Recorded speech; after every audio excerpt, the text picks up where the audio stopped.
안녕하세요. 국어의 기술 저자 이혜황입니다. 대비와 대조의 차이를 알려달라는 학생이 있어서 제가 한번 정리해봤습니다. 국어시험 필수 개념이에요. 이거는 매년 모든 영역에 걸쳐서 다 나오기 때문에 중학생이든 고등학생이든 재수생이든 반드시 알아야 됩니다. 결론부터 말하면 이렇습니다. 대비에 대조가 포함돼요. 무슨 뜻이냐? 대조가 쓰인 자리에 대비를 넣어도 다 말이 돼요. 그런데 대비가 쓰인 자리에 대조를 넣으면 말이 안 되는 경우가 있습니다. 국어사전을 보면 뜻이 좀 두루뭉술하게 써 있어요. 차이를 밝히기 위하여 맞대어 비교한다라고 써 있는데 제 생각에는 조금 더 확실한 뜻이 뭐냐면 차이가 나는 것, 이미 차이가 있는 것을 맞대어 비교한다, 대조한다 라고 생각하면 아주 정확하게 문제를 풀 수 있을 것 같아요. 참고로 이제 우리가 얘기하는 대비라는 거는 이 준비라는 뜻의 동음 이어와 상관이 없는 거예요. 이 준비라는 뜻의 대비와 이 맞대어 비교한다는 의미의 대비가 당연히 쉽게 구분될 거라고 생각되겠지만 2017학년도 수능에 나왔을 때 굉장히 많은 학생들이 틀렸었습니다. 보험 상품을 구입한 사람은 장래의 우연한 사고로 인한 경제적 손실에 준비할 수 있다 라는 뜻이죠. 좀 뭔가 준비하여 대응할 수 있다는 뜻인데 선택지 이렇게 나왔어요. 지난해의 이익과 손실을 대비해 올해 예산을 세웠다. 이익과 손실을 대비해? 언뜻 이 대비가 준비하다랑 비슷하게 느껴질 수도 있어요. 예산을 준비한다는 의미 같으니까. 근데 보세요. 이때의 대비는요. 앞으로 일어날지도 모르는 일을 준비한다는 뜻이에요. 근데 이때의 대비는 뭐예요? 이미 작년에 다 일어난 것들에 대해서 뭔가를 한다는 거니까 일어날지도 모르는 장래의 게 아니라 다 과거의 것들에 대한 이야기예요. 따라서 1번은 절대로 적절하지 않고 따라서 이게 정답입니다. 이때의 대비는 무슨 뜻이냐? 이익과 손실 이렇게 뭔가 차이 나는 것을 맞대어 비교해 보는 거예요. 그런 의미의 대비, 지금 우리가 살펴볼 그 의미의 대비로 쓰였다는 겁니다. 사실 이 단어에 대해서 크게 진작에 몰랐어도 요거는 미래에 대한 거, 요건 이미 과거에 대한 거니까 같을 수가 없겠다라고 생각했으면 좀 쉽게 풀 수 있었을 겁니다. 시험에는 2011학년도에 이런 예문이 나온 적이 있어요.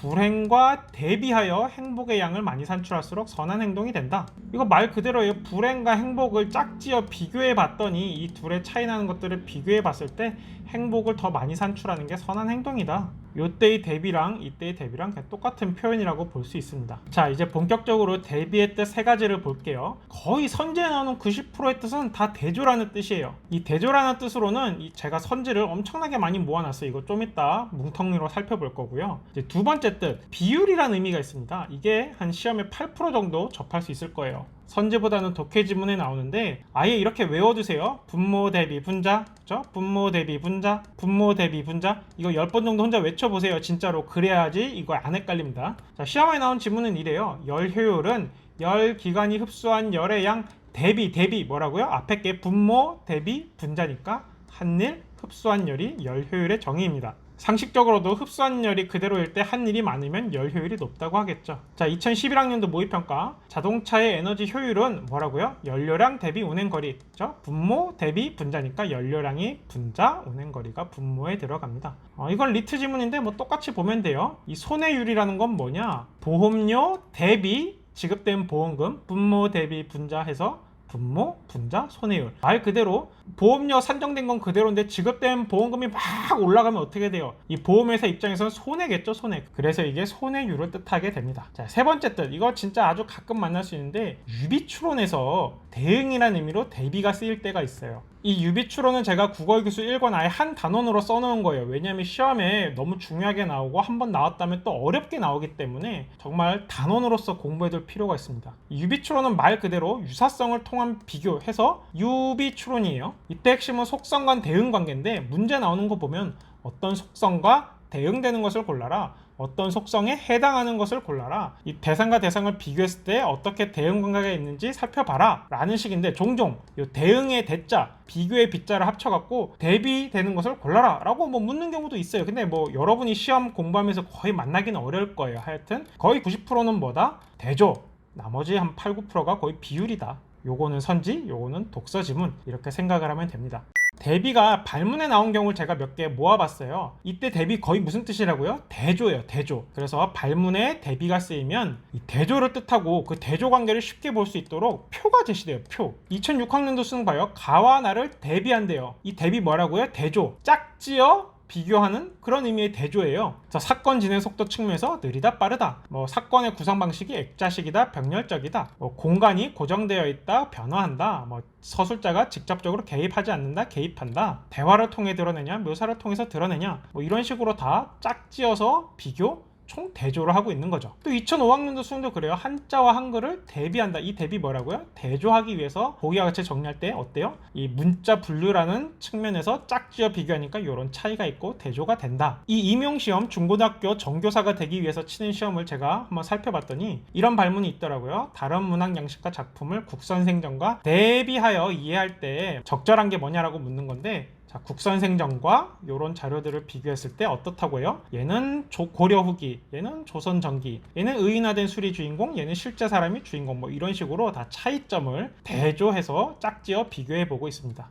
자, 대비 선지 판정할 때 주의할 점 살펴볼게요. 이 두 가지를 확인해야 돼요. 선지에 대비가 있을 때 실제로 대비가 있느냐? 두 번째, 대비가 있다면 무엇과 무엇의 대비인가? 선택지를 보면 아예 대비가 없는데 대비가 있다고 사기치는 이런 저급한 선택지도 있고, 이 아래 선지처럼 보면은 사물의 속성과 인간의 삶을 대비했다 그랬는데 실제 지문은 어땠냐면은 인간의 삶과 인간의 삶이 대비됐었거든요. 그러니까 무엇과 무엇의 대비인가, 이게 과연 적절하게 써있는가를 살펴봐야 됩니다. 자, 기출선지 유형을 제가 이제 쭉 정리해 드릴게요. 기본적인 관점은 이겁니다. 대비 대조는 강조 부각하는 기능이 있어요. 검은 것 더 검게 보이게 하고 싶다면 하얀 것 대비시키면 되고, 잘생긴 사람 더 잘생기게 보이고 싶다면 저를 옆에 세워두면 돼요. 또 현실이 얼마나 쓰레기 같은지 보여주고 싶으면 자신이 바라는 이상향과 대비시키면 되고요. 대조시킨다고요. 현재가 얼마나 쓰레기 같은지 보여주고 싶다면 이제 시간상 대조죠. 좋았던 과거와 대비시키면 되고, 혹은 현재가 얼마나 좋은지 보여주려면 또 옛날의 쓰레기 같은 과거와 대비시킬 수도 있고요. 공간적 대조도 가능하겠죠. 공간적 대비. 우리나라가 얼마나 좋은지 혹은 나쁜지 보여주기 위해서 일본이나 미국 같은 나라와 대조시킬 수도 있을 거예요. 고전 문학을 보면 자연은 되게 좋은데 인간 세상은 뭐 홍진이다 풍진이다 쓰레기라면서 막 자연과 인간의 삶을 대비하는 작품도 많습니다. 이러한 하여튼 대비를 사용하면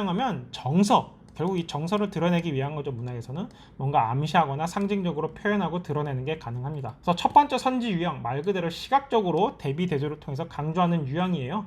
밝기 차이, 명암 대비, 선명하게 보이겠죠. 색채 대비, 표현 효과 높이고, 색채 대비, 시각적 이미지 선명하게, 흑백 대비, 뭔가 이미지를 강화하고, 이런 식으로 시각적으로 이 대비, 대조하는 선지가 한 묶음이 있고요. 이런 것들을 이제 정서적으로 연결시킬 수가 있어요. 어떤 상승과 하강 이미지를 대비해서 강조할 수 있고, 대비해서 강조할 수 있고, 대비를 해서 심화시킬 수 있고, 대비 강조, 대비 고조, 대비 부각, 대비 부각, 대비 부각, 대비 선명, 대비해서 강조하고, 주제의식을 대비를 통해서 부각하고, 대비 주제의식 부각, 뭐 선지가 다 비슷비슷하죠. 출제자가 선지를 계속 비슷비슷하게 계속 써먹어서 그래요. 앞에 거랑 또 비슷한 건데, 이제 대비해서 뭔가 정서를 드러내고 표현하는 것들이 있어요. 대비해서 뭔가 심리를 암시하고, 대비해서 드러내고, 상징적으로 드러내고, 대비해서 뭔가를 표현하고, 내면을 드러내고, 대비해서 상징하고, 대비해서 표현하고, 대비해서 뭔가 표현했다. 다 이렇게 대비와 관련이 있습니다. 뭔가 드러낸다는 거, 강조 부각이랑 다 연결되는 거예요. 배타적으로 제가 나눈 게 아닙니다. 자, 이제 시간적 대비, 과거와 현재를 대비해서 표현하고 고조하고 이런 것들이 쭉 가능하다는 거죠. 공간적 대비, 공간적 대비가 있냐, 대비해서 주제를 또 드러내고 하는 게 가능하겠죠. 자, 이제 조금 재밌는 대비 대조가 있어요. 이 이질적인 시선을 대비해가며 뭔가 현실을 총체적으로 그려내고 있다. 이게 뭐냐? 어떤 주장, 어떤 한 모습만 보여주는 게 아니라 그것과 대조되는 다른 걸 같이 보여주면 어때요? 균형 잡히죠? 뭔가 전체적인 그림을 그리는데 조금 더 도움이 될 거예요. 그래서 총체적으로 드러나도록 한다. 총체적으로 그려낸다. 그래서 이제 기출 제문에도 이런 식의 대비하여 두 관점을 뭐 설명하거나 이런 것들이 나오는 거죠. 이런 선지도 나온 적이 있어요. 자신의 의견만 계속 주장하면은 이게 좀 객관성이 떨어질 수 있으니까 이 대조되는 타인의 의견을 같이 넣어서, 그럼에도 불구하고 내 의견이 훨씬 낫다라고 하면 내 주장의 타당성이 더욱 강조 부각될 수 있겠죠. 또 예술작품으로 보면 대비되는 것들은 조화를 이룰 수가 있어요. 여기다 보면 도톰한 잎과 마른 잎, 이런 뭐 부드러운 잎, 이런 것들이 대비를 통해서 뭔가 조화미를 보여줄 수도 있다는 거죠. 그리고 이건 이제 제가 뭐 결국은 어휘력 등에서도 많이 설명했지만, 역행적 구성이나 역순행적 구성은 이렇게 과거와 현재 대비를 통해서 사건을 입체적으로 보여줄 수가 있습니다. 구체적으로 좀 더 궁금한 사람은 결국은 어휘력을 참고하시고요. 자, 화법과 장문 독서, 뭐 하여튼 뭔가 대조된다는 거예요. 휴대전화 벨소리와 연주의 음악, 뭐 이 기와 이가 대조되고, 서민이랑 분자가 대조된다, 대비된다. 서로 대비되는 견해, 대조되는 견해를 절충한다. 이 시험에 절충한다라는 단어는 대부분 적절하지 않은 선지로 많이들 쓰여요. 이게 나오면 적절한 경우가 별로 없더라. 자, 이제 대비의 의미를 대조로 잘 알고 있다면 글을 읽으면서 어느 정도 의미를 예측할 수도 있습니다. 이 준칙주의라는 건 뭐였냐면 이 원칙을 어떠한 경우에도 빡세게 지키는 거였어요. 그럼 이것과 대비되는 건 뭐예요? 이 재량주의라는 것은 원칙을 어떠한 경우에는 지키지 않을 수도 있다, 뭐 이런 내용이 나오겠죠. 저 앞에 부분 잘 읽고 대비라고 읽으면 뒤에 내용 대조되는 거를 우리가 구성해낼 수 있습니다. 이거에 대해서는 제가 국어기술 대칭성이라는 패턴에서 많이 설명을 하기도 했죠. 자, 제가 이제 마지막으로 심심해서 국어 임용시험에 나온 대비가 어떻게 쓰였나 한번 살펴봤어요. 보세요. 환희와 죽음이 대비되었다, 대조되었다는 뜻이죠. 떠들썩함과 적막함이 양가적 정서가 대비되었다. 이 양가적은 수능 영어 단어로서 훨씬 더 중요하죠. 잘 알고 있어야 돼요. 하여튼 대비, 대조되었다. 여기도 보면 둘의 문제 해결 방식을 대비해라. 저 차이점이 잘 드러나게 대조해서 서술하라 이런 거고, 기억과 대비되는 관점, 기억의 관점과 차이가 있는 뭔가 반대되는 관점에서 워크숍의 의의를 서술해라. 자, 이 사동이라는 거 문법 개념이죠. 어떤 주체가 다른 주체에게 어떤 일을 시키는 건데, 시키는 게 아니라 내가 직접 스스로 행동하는 건 뭐예요? 이런 주동과 사동은 대비된다, 대조된다 이런 뜻입니다. 자, 이렇게 함으로써 지금 거의 전개년 수능 기출에 나온 모든 대비 대조를 살펴봤습니다. 핵심이 뭐라고요? 그냥 간단하게 대비는 대조로 대부분 볼 수 있고, 또 독해지문에서 대비는 비유를 의미하는 단어로도 쓰일 수가 있다 그랬어요. 분모, 대비, 분자 이렇게요. 또 마지막으로 유치에서 대응이라는 의미로도 쓰일 수가 있더라. 이 대비라는 말 자체가 짝지어 비교한다는 의미이기 때문에 뭐 그렇게 이해되는 것도 이상한 건 아니죠. 자, 지금까지 설명을 들어줘서 감사하고, 이 설명이 도움이 됐다면 좋아요와 구독 눌러주고, 주변에서 대비와 대조의 차이가 뭔지 모르겠다 그러면 이 영상 링크 친구에게 공유해 주세요. 제가 이 영상 아래 설명에다가도 이 블로그 글 링크를 제가 달아둘 테니까 혹시 이제 궁금하면 나중에 이 표현을 직접적으로 글로 보고 싶으면 국어의 기술 제 블로그로 오셔갖고 찾아보길 바랍니다. 지금까지 들어줘서 고마워요.